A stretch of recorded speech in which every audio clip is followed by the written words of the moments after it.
Hey guys, VMan7 here, and I'm going to go over a quick rundown of the new Kassadin changes and how I run him, which is actually mainly as a jungler now because I don't actually think he can fit in a solo lane. He's been nerfed quite a bit in terms of damage, so his already weak early game is even weaker now, and his late game, which was pretty monstrous, is now pretty mediocre. So I'll go over quick changes right now. Let you know what I think about him. So with the new Kassadin, he gained some abilities and obviously lost some others. With his passive, he still retained the 15% magic resistance, but he no longer gains the attack speed from taking magic damage. Instead, he gains movement collision, so basically the Pan Dancer, or like Fizz's passive, that kind of thing, which is actually a huge DPS loss in the overall terms of things when you're fighting mages and that kind of thing. So technically a nerf there, although very, very few situations ignoring movement collision is actually a benefit, but you're rift walking all over the place normally, so that shouldn't really have been a passive added on to Kassadin. So with his Q, it wound up losing 20 damage, so it's 180 base damage. It still has the same 0.7 AP ratio for damage, but it also lost the silence, which is a huge point to Kassadin's play. Instead of the silence, it gets 160 AP shield at max rank with a 0.3 AP ratio on the shield, and only lasts for 1.5 seconds. In all honesty, that's a huge nerf there. It interrupts channels still, but there's very few channeled abilities in the game that would be that you'd actually be in range to use them on. Like Fiddlestick's Drain, I guess, is probably one of the most used ones that you'd be in range to actually interrupt. It's probably one of the worst parts about the remake. The shield doesn't really do much because it's only a magic damage shield, whereas a silence would prevent damage in its entirety. Chances are what Riot should do to this is either give it back a silence, either a 0.5 second silence or a 1 second silence at most would be most beneficial, or to entirely compass the shield to do all damage, or to increase the actual magic resistance of the shield. So overall, that's a pretty big nerf to that. The W, which is his Nether Blade, is actually okay. It actually gives you good mana regeneration over the course of doing, whatever, laning, jungling. And it does give you a constant 20 damage and with a 0.1 ratio without you activating it. So it's a good 1-point wonder, especially if you're in the jungle. And 20 damage, especially since it's an auto attack reset, where you hit auto attack W and you immediately get another auto attack. It makes you clear at a decent rate, actually. It's still a damage loss on heroes, though, with the exception of the activation, because the activation does 140 damage with a 0.6 AP ratio. And the interesting part about it now is that it restores at max rank 8% against creeps and 20% missing mana against champions, which is actually pretty good. You get more of a burst return on your mana if you're really, really low. But other than that, it's actually still a DPS loss because you now only are working off your base base attack speed, whereas beforehand with the old Nether Blade, you would get magic, or if you get dealt with magic damage, you get attack speed, so that would increase your Nether Blade, the uptime, and the mana return on the old Nether Blade. So honestly, that's overall a nerf as well. The E damage, Kassadin's E is pretty terrible now. It's still more or less what you want to rank up first. It lost 60 damage though. It has the same AP ratio, which is 0.7, but now instead of 240 base damage, it's 180 base damage. It's really hard to clear with just Nether Pulse now. Force Pulse, I'm sorry. So chances are is that Riot actually needs to re-increase that damage. I'm not sure if they should increase it by the entire 60 damage that it lost, because it used to be at 240 before this rework, and now it's at 180. But you got to give something on there. So far with Kassadin's QWE, all three of those have been overall nerfed in terms of DPS and burst. his Rift Walk. You know, that's what everybody's been majorly talking about, since the old cooldown of it was 7, 6, and 5 seconds, and the new one is 7, 5, and 3 seconds. Sounds really interesting, right? Considering that if you get a lot of cooldown reduction, you can get that down to, I think it's like 1.8 seconds cooldown. The thing is, though, is that they made it really, really hard to use successive Rift Walks compared to the old one. The old Rift Walk used to be 100 mana and 100 per stack. Not too bad, especially if you're holding on to like a 2k mana pool or a 3k mana pool. You're going to be able to use a lot of Rift Walks often. And it only took 8 seconds for the old Rift Walk to fall off. Now with the new one, even though the cooldown has been reduced on it so you can Rift Walk more often, it starts at 75 and then that doubles every time up to a max of 4. And it doesn't fall off for 12 seconds. 12 seconds is huge. The fact that after you use 4 Rift Walks, the 4th one is 1200 mana means that for the majority of the game, that's going to be about half or more than half of your mana. And the increased 4 seconds for Rift Walk stacks to drop off means that it's really, really hard to use properly or often. And the worst part about it is that it also got its damage reduced a lot. It lost a 0.8 AP ratio, so 80% of your AP used to go into your base Rift Walk, as well as the additional Rift Walks gain flat damage and 0.1 AP ratio. So the spell was really, really strong, especially when you had like 4 or 5 stacks onto it.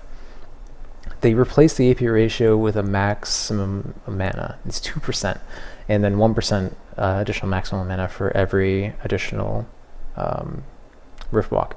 Now, initially that sounds good, but when you think about it, if you have 3000 mana and you Rift Walk 4 times to the 4th stack, for 1200 mana, you're going to deal about 500 damage with 4 reductions. That's actually really horrible. And then people from this are saying, he's not played as an AP assassin anymore. He's played as like an AP tank with like Iceborne Gauntlet and Frozen Heart. The thing is that you're not Rise. You don't do as much damage. Rise has 3 abilities that scale off of mana, whereas Kassadin only has 1, and it scales very, very poorly at that. So from all of these changes, all it is been forcing you to build more AP, like if you want to do damage. You have almost no CC. All you have is slow. Although the slow is really good because it charges frequently, it's not as impactful as a lot of other slows are because it doesn't hit that hard. Now that's one of the reasons why I've actually been running Kassadin as a jungler. You start with W level 1, that way you can auto tech and then W a creep. It keeps a really good amount of mana going, in addition to the extra 20 base damage on your auto attacks. Lets you clear at actually a decent amount of speed. Start with machete, 5 health potions, and probably trinket ward. And then Q at level 2, and then at level 3 you usually want to get your force pulse up. I personally get force pulse all the way up afterwards. Leave W as a 1-point wonder because the 20 base damage on it, that doesn't actually scale with any more points. Only the activated damage scales.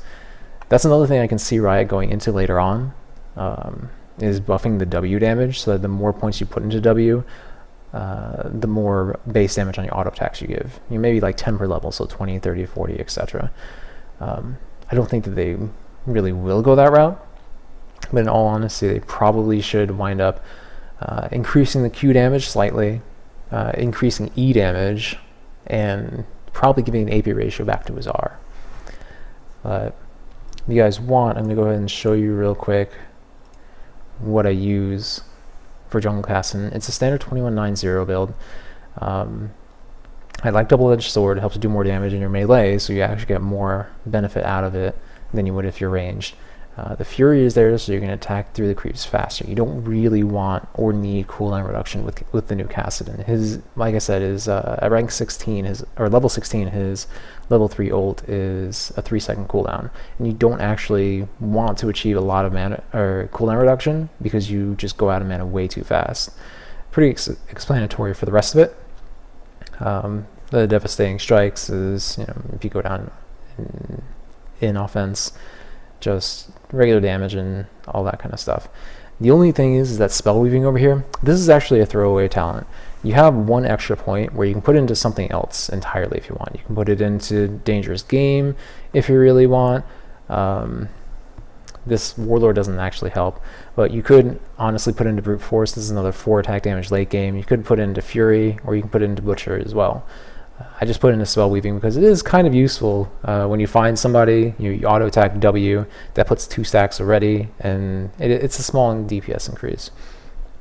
Then the rest are pretty explanatory. I actually like Recovery more than Tough Skin, because Tough Skin only helps you for the jungle, which you're not going to be in, you're going to be roaming around trying to. And then Recovery, of course. Well, I already said that, but you get it. For runes, I actually run all attack speed reds, flat armor yellows, flat ability power blues, and flat ability power quints.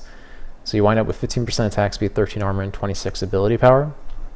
In all honesty, after the proposed rune changes, you're still probably going to keep the flat armor runes, even though that scaling armor runes may be better, because when it comes down to it, you don't have any innate sustain.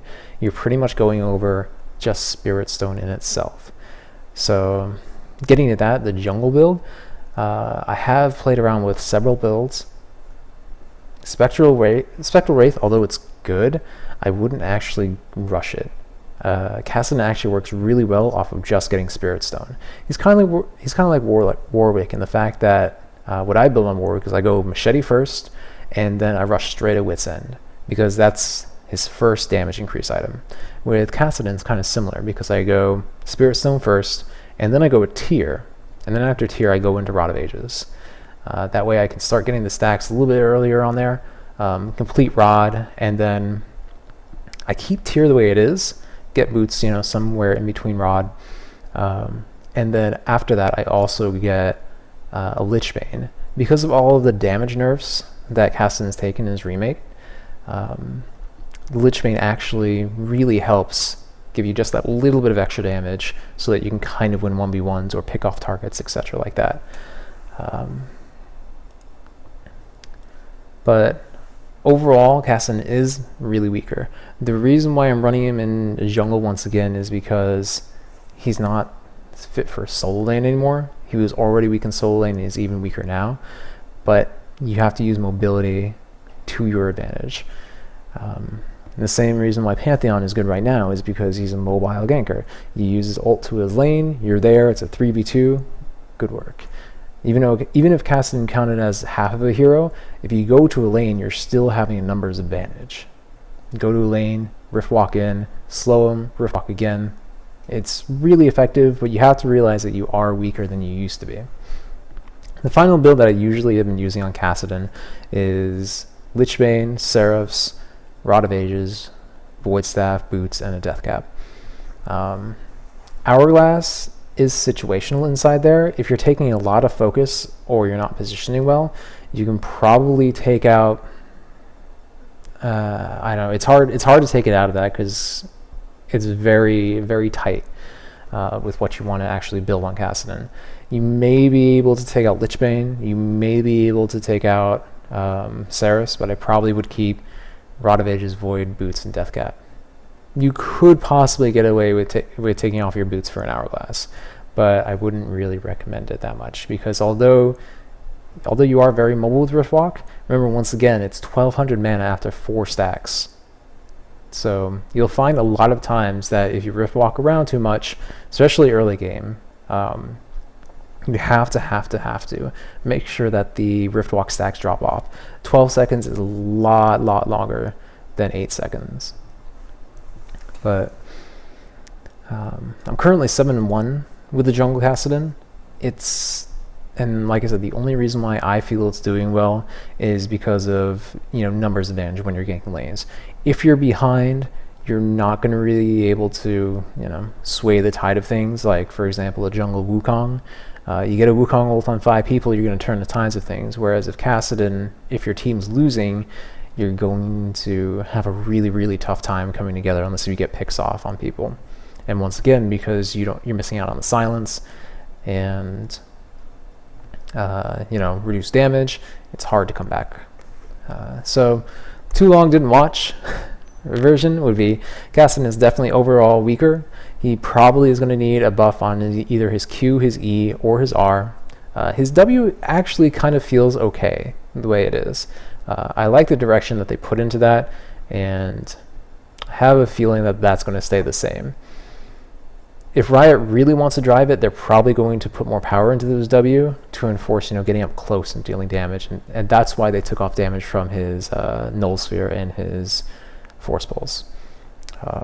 It's either that, or I think that they should also bring back the magic damage on the Void Stone, where you get attack speed instead. But hope you guys enjoyed watching my rundown of new Kassadin. It was my first vlog, so hopefully it wasn't too boring. And make sure to check me out, on Facebook, Twitter, and you can watch my stream on Twitch, which is currently at www.vman7.com as well. Thanks for watching.